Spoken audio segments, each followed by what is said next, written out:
mga guys, ngayon po ay araw ng Friday. So walang pasok. So magandang araw ngayon pero maulan sa labas.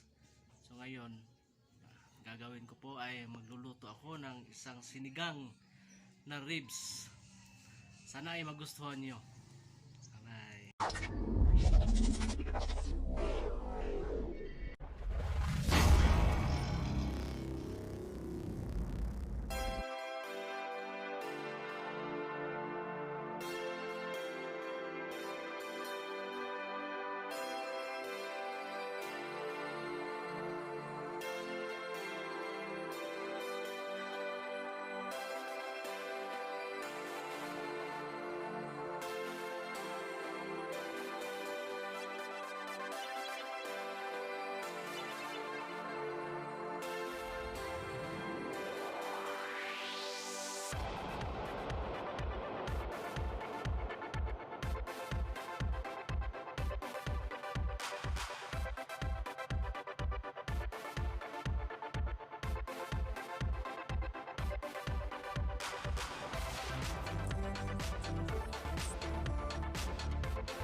A few moments later.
Few moments later.